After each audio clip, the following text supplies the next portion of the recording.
What's cracking, guys? Omar Isaf here, back with another video, back talking about hypertrophy, bodybuilding, gaining size, what we can learn from Larry Wheels. As you guys probably saw last week, I was in New York. I had the opportunity to train with Larry Wheels prior to him competing in his first bodybuilding show. He won, he placed first, so first congratulations to Larry Wheels.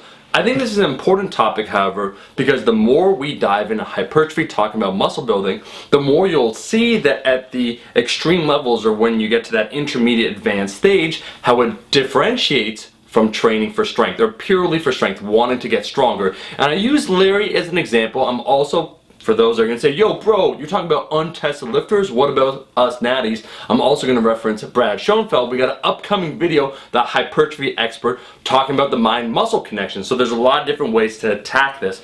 Let's first unpack it with Larry Wheels. For those that don't know, Larry Wheels is a two-time world record holder in the 242-pound class and 275-pound class. He's a powerlifter that's insanely strong. He's also really jacked. But if you take a look at his training, as I did, as I spoke with him, we had him on the podcast Mama's Boys, which I'll link in the description if you want to see a whole hour interview with him. And I also chilled the whole day just shooting the shit when it comes to training.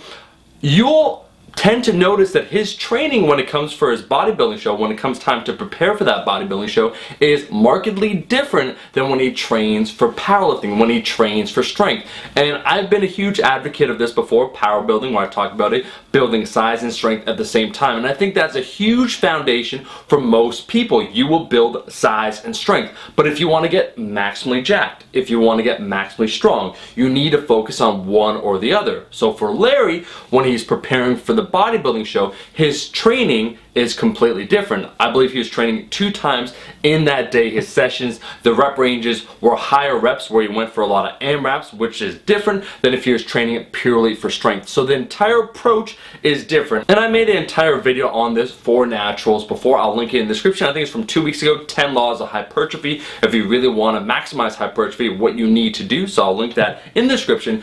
But I think it's important to realize, if you look at those that are the best, what are they doing? So you take a look at Larry Wheels, someone that's a 2-time world record powerlifter. When it comes time to get maximally jacked, is he just doing the exact same thing that he would do when training for strength? No, he's actually being coached by Stan Efferding, and Stan is another great example.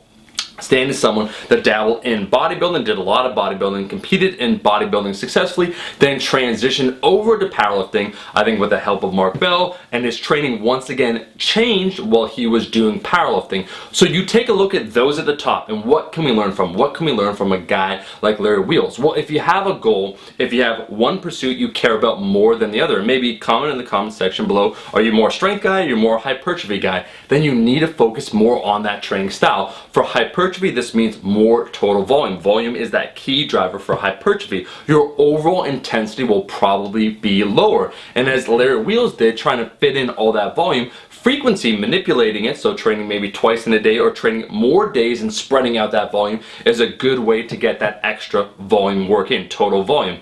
Whereas for strength, you train less often, you train at higher average intensities and less total volume. Those are the two big differences. But we could even extend it further, really highlighting here how training for bodybuilding is different than training for strength.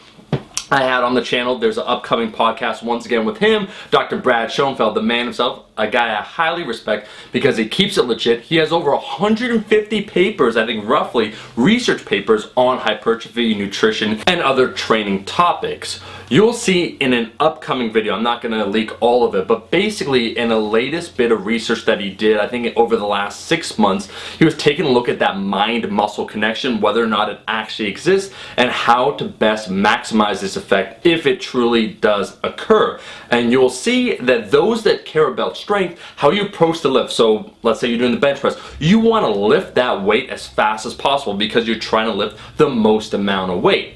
But when it comes to hypertrophy, perhaps focusing more on the actual muscles that you're contracting will yield or elicit a greater hypertrophic effect. So the two approaches can be at odds with one another. If you want to get strong as possible, when you're deadlifting, you need to rip that bar off the ground. If you're trying to get as jacked as possible, perhaps thinking more about the muscles, taking a little bit more time, not talking about time under tension, but focusing less on the speed of the bar and more the contraction of the muscles might be more beneficial. So we could really see when training for hypertrophy that there's a lot of considerations, and it's not just simply, yo bro, go in the gym and give it your all. Yeah, that works to a point, but if you're like myself, you're at that, and I would classify myself at that late intermediate stage where I still got some room to grow, but you know, I already got the newbie gains, I already did a lot to build some muscle. You have to be smarter about this. So that's what I wanted to say in this video today. I think it's cool seeing how experienced or seasoned lifters kind of agree with what the research is showing. You take a look at a guy like Larry Wheels, who is very accomplished in one sport, trying to make the transition to another sport, doing a great job at it. What can we learn from him? Strength, or maximizing strength, and maximizing hypertrophy are different. Anyways, that is all the time we have for today's video. Thank you so much for watching the video. If you liked the video, if you learned something, if you thought to yourself, make sure to like the damn video. And also check out, we have an entire 1 hour interview with Larry Wheels and BTC, Black Tom Cruise, on our podcast channel, Mama's Boys. Link for that will be in the description. We're also on iTunes. Check it out. I'm out of here. I'll see all you guys, my rascals, in that next video. Peace. Eat your vegetables, eat your vegetables, eat your fucking vegetables.